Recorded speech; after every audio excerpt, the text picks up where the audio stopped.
Okay, I'm going to try to make a video every single break that I have this shift. So I got two 15s and a half an hour. So this first one, let's go ahead and talk about something that's come up in one form or another as a question from two clients that I've had recently. Number one, this is very similar, where it's basically the same thing. I got two dogs in two separate households where the first family, they want to pet the other dog or the cats or something like that, and the puppy is interjecting and jumping in between and like bullying his way in there, and jumping on the cats and jumping on the other dog to vie for attention. And then the other family, it's an older dog. Again, same thing in the other situation. It's an older dog. It's an older dog, and he's playing. I don't think it involves necessarily any attention from a human being. Like, he could be playing on his own with something, like I observed him doing today, or he could be playing with his guardian. So same thing, the puppy, these are both puppies in these situations, will just put himself in between, or he'll pester the dog that's playing and enjoying the time with the toy. So they're asking me what to do about that. So I would yet again go back to fixed point system, or like holding your dog via leash attached to a harness, and do a controlled exposure for this. So like I would either go ahead and entirely manage it, entirely prevent it, and put the dog elsewhere, and then have them work on something, and then when that activity is over for that other dog, then bringing the puppy back out. But like, if you want to work on it, which you should, you're going to have to work on it if you want to mitigate it. I don't know that you can extinguish it entirely, but you do have to, you do have to work on it if you're going to mitigate it, if you're going to decrease the frequency of this obnoxious behavior, okay? And it's natural for puppies, natural for other dogs, so they're going to want to play with the same thing, but it's just kind of making sure that you're not going to hurt that your puppy isn't going to hurt that older dog. As time goes on, that puppy's going to get larger and larger, especially in the latter case. The puppy is going to grow to be larger, I would imagine, than the other dog. So if you have an elderly dog, you're going to be compromised in terms of their build and their bones and their mobility, and in their joints and stuff like that, okay? But I would use a fixed point system. We've talked about this, where you adhere the dog to a piece of weight-bearing furniture that's not going to fall over on them, that's not going to be dragged across the floor when they pull, on the leash that's attached to their harness, not their collar. And you're going to initiate play with that dog. You're going to initiate petting with that other dog or that cat, and you're going to have the puppy watch. You're going to have the other dog watch, and as soon as they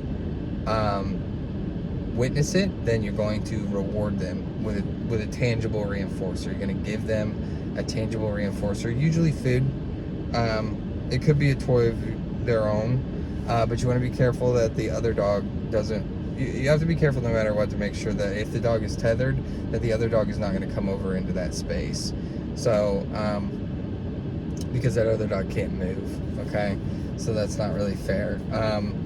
So some kind of setup that's similar to that. So fixed point system, or you're holding the leash, or your partner is holding the leash, your teammate's holding the leash, and you're setting up a controlled exposure, just letting them witness this take place, rewarding them for seeing that, experiencing that, tolerating it, and not doing the unwanted behavior. Simply not doing the unwanted behavior, and they could be doing literally anything else, short of the unwanted behavior. So they could be sitting, they could be laying down, they could be doing their own, you can make this a little easier on yourself and have them work on something. Again, you want to ensure that other dog's not going to just wander over into their space, which it is likely. It is not outside the realm of possibility that if you give this dog, the puppy, something nummy to work on that has some longevity to it, it's like every time they look over and they see that other dog playing, then they're getting rewarded each time they lick or chew that thing. And then you can systemically reward them as well on top of that. But most likely, if you give them something good and nummy, like and delicious, this dog over here is going to want to have that too. Okay, so that's the catch-22 there. But over time, that fixed point system maybe goes away, and you work on like you start implementing like a leave it or a sit or down or whatever that you're going to be trying to cue in the real situation, the real life situation where that impediment is gone, or that like form of restraint is not there, and you want to be able to do it in that situation. But you're going to build up to it, and you're going to mitigate it, you're going to prevent it, because if they can get to them, they will. And if they can do that unwanted behavior, that they will. And like, you're just doing damage control at that point. Okay, so I heard something along the line, somewhere along the line, where they teach elephants to like basically to stay near like a stake by just like removing it over time, and so they don't realize the stake is there anymore. This is without looking it up right now, without having the means to look it up.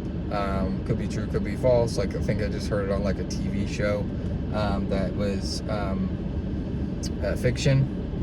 But anyway, this is kind of the same idea. Like, it's not necessarily that the dog doesn't realize that it's not there. It's just that you're conditioning them to do a behavior, and then you have it there as backup to kind of ensure that it doesn't happen. But over time, just like when I work with the doorbell, like I give the dog more and more decision-making time. Or when I do a wait, I give the dog more and more decision-making time, where like I'll move out of the way and I wait instead of just micromanaging everything for them. So like if they want to try to go forward, they can, but I'm gonna get in their way. Or if they get past me this is on a leash, I'm gonna make them start over and come back.